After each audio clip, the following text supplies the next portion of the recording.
Ferraro. Let's do a Q&A. It's the second one. I put the first one in the description below. A lot of people that watched the first one left a bunch of comments with questions, so we're pulling the questions from there. So if you have any questions after this, just throw them in the comments below.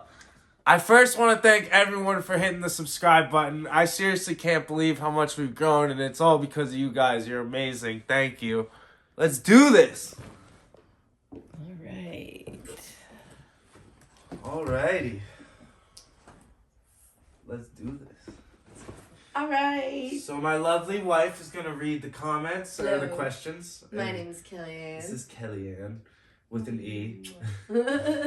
So she's also the one behind the camera doing all the filming and editing, and she's literally incredible. I'm the one to yell at. I'm just kidding. All right, let's do this. First question. Get into it. What? There's kind of an echo behind me, but don't mind that. What's your favorite activity to do with Delta? Take her to the beach. She loves going to the beach. We live pretty close, like a couple blocks away. And Delta! Hi, girl. Yay. We'll take her to the beach and she'll go run around and have a great time and like chase sticks into the ocean. And we also she loves chasing play with squirrels. all these toys. Her giant basket. But that's what I love with Delta, doing with Delta.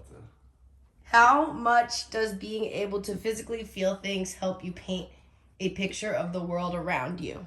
It's a huge part of it. Like, I always say that my hands are part of my eyes. Like, my hands, my ears, everything. So the sense of touch and feeling things, it helps create, like, better images of everything in my mind. So I can, create this visual image that I carry in my brain.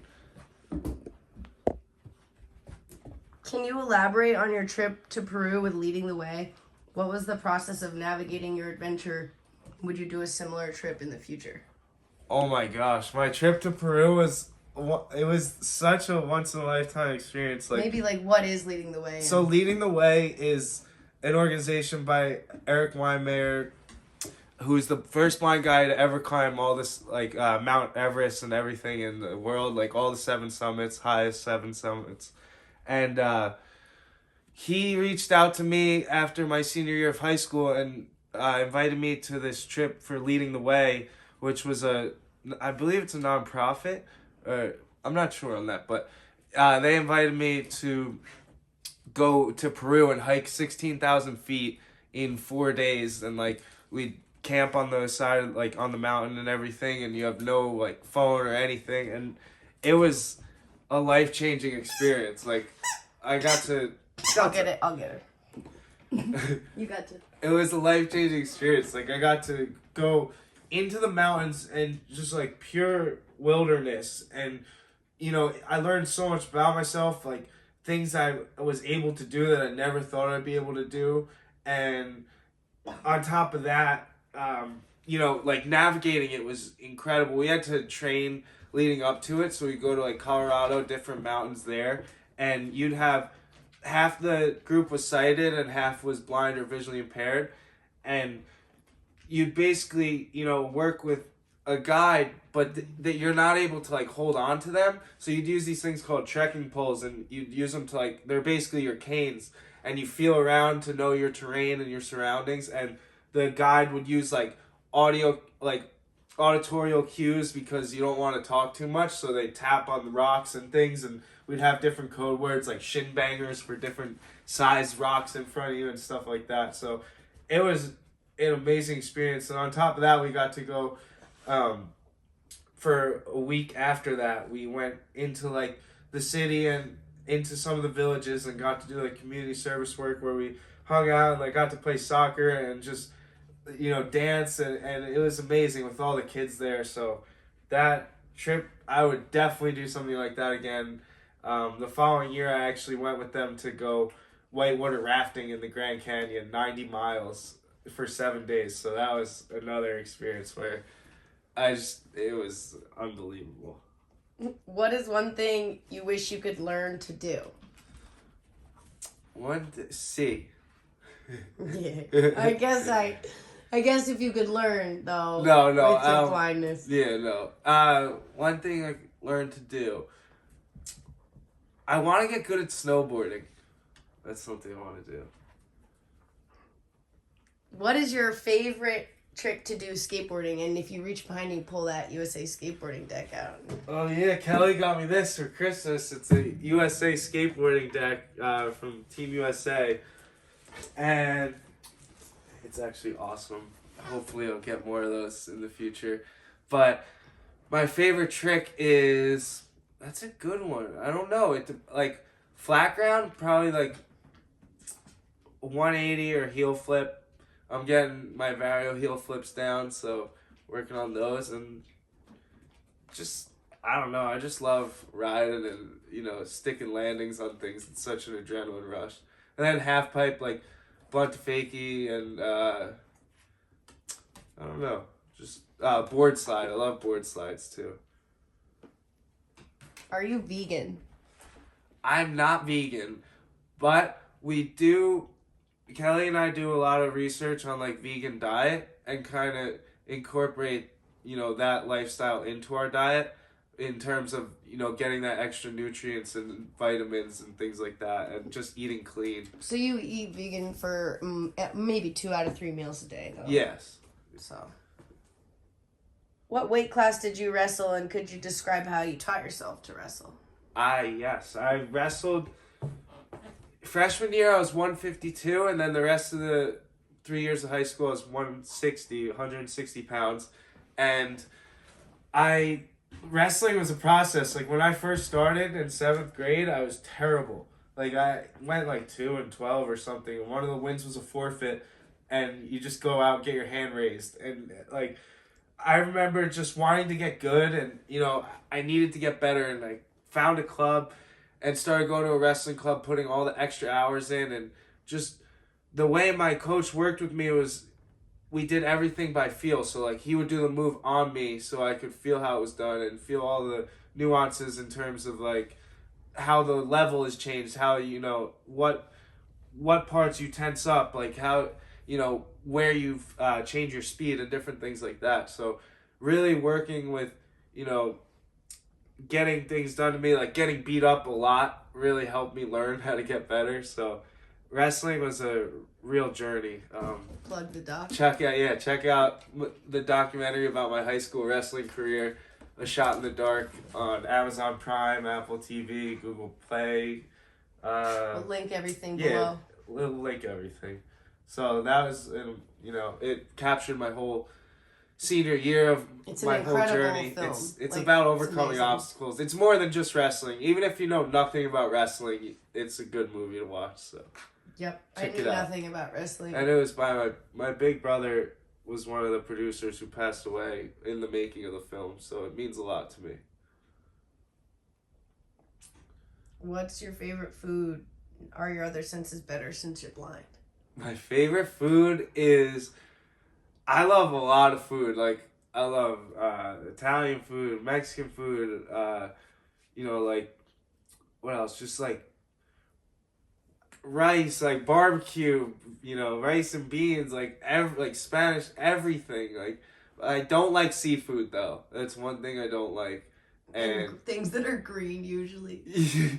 No, it's not true. I always joke that if I'm going to buy a green vegetable, he's not going to want to eat it unless it's salad. So mixed greens. But yeah, what was the other part of that question? Was there? Are your other senses better since you're blind? My other senses, they don't start off better. It's more because I can't see and my vision, you know, I don't rely on that. My other senses are being used so much more, and it's kind of making them stronger over time. So like my sense of touch and smell might be better than yours, but that's because I'm relying, and my hearing, because I'm relying on it so much more. How and when did you learn to play guitar? Maybe do a little noodle. Let's see. When I started playing in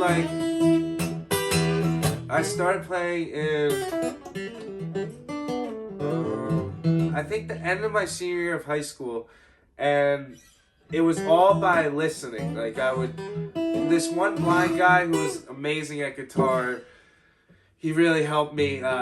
He would like describe where to put my hands and stuff, and then he set me up to where I can go and teach myself, and then I just kept learning, and I fell in love with music. Like, I was awful when I first started, just like wrestling, and my family wouldn't even let me practice in the same room. Like, I would just sound like I didn't know how, like, I didn't even know what rhythm was, and you know, I fell in love with music. I put that time in and all those hours and lessons and just, you know, constantly playing, and I've been playing for like, I guess like 7 years now, and it's just been amazing. I love it. I play at like, you know, bars, restaurants, events, and it's just like a real therapy for me. And when I pick up my guitar, it's like I'm not even blind anymore, because like, you know, you just close your eyes and play music, and it doesn't even matter that you can't see. How does your judo training program differ from regular training program? Is there 100% contact? Maybe show off. Oh, okay. Your gi So and the back of your gi. my training it's basically the same as like other training, except turned up a lot in certain times, like when I have tournaments coming up. But the way it works is even when I fight sighted people. So I have these red dots on my gi, and that lets people know that I'm, you know, blind, and it like lets the referee, lets other fighters know and stuff. And the training is intense, and you know, it's a whole nother art form, and I love it. How does it differ from like regular? So you guys have to. We have to stay in constant contact. Like when that's how my wrestling was too. So like when we have the gi on, we have a sleeve and like the chest, like a lapel, and you have to. When we break away and like there's no contact left, the referee will bring us back to the center and start back there. So I can't like always know where you are, or else, you know, I would have no idea where you were and I could get really hurt. That's so cool. We're at about 12 minutes. I don't know how many more questions you want to do. Take like 2 more. All right. This one is kind of weird. Is there any way to get your sight better? No, just, you know, no, not right now. Not right now, that's what I'll say. But there's always hope. As you get older, does your mind-body connection change in regards to physical activity, like skateboarding and surfing and all that? That's like no joke. Like, is like as you get older, do you get better or almost worse, or like? It's like a double-edged sword. It's like you get more scared to do bigger things because you don't want to get hurt, but you also get smarter in like how to do things. Your style gets better, and you just, you know, you're always learning. If you're not learning, you're not growing. So like you can't just master anything overnight. So it's going to take a lifetime. I forgot. Here's another cool thing from when you were wrestling. This plaque. Just hold that up. It was like the press from when you were wrestling in high school. It's like one of the guys, and that's right, Anthony with short hair. So that's cool. And then over here there's one of the guys who was also part of Leading the Way. You can see right up there is in a wheelchair on top of a mountain, and so that's signed by him, and that's like part of the program that we were talking about earlier. Yeah. So, all right. More question? There is. Yeah. What is the worst injury skating you have had? Oh, all right. This is a good one. Can you bring the camera and show my nose here? Yes. All right. So get closer. My nose has this like scar here. You can't really tell just looking at me, but you have to get close. Yeah. And it's like. I forget how old I was, but I was at the skate park and I was on the mini ramp, and this other kid was skating, and I was waiting my turn, like on the deck, just waiting to go.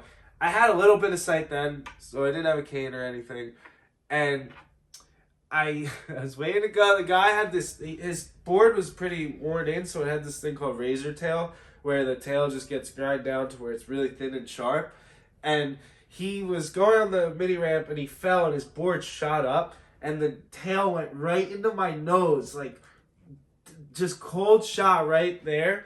And I remember it just went numb and like I didn't know what was going on. I took my shirt off and put it over my face and took it off and it was covered in blood. And I was like, oh man, I think I need like I think I need to go to the doctor, you know. And like my parents were, I forget, they weren't around like at that second, so like I had to go on the ambulance and go to the hospital and they had to meet me there like later, and I had to wait like so long for the plastic surgeon to do the stitches. And I just remember like because I could feel it really well. It's like you could feel it, and I was like, oh no, like I'm just gonna be Scarface for the rest of my life. But that's how that was my worst skate injury, I'd say. You still would have looked awesome. Yeah. But I think that is all we got. Alrighty. For today. One love. One love. If you have any Leave more your comments, questions, subscribe if you want. or don't. Or don't. And check out, you know. Delta, come here. Check out Delta. Delta! Say Play bye. us an outro tune. Play us One Love. Come here, Delta. Hi. Look. One love. Bye, everybody. Love you guys.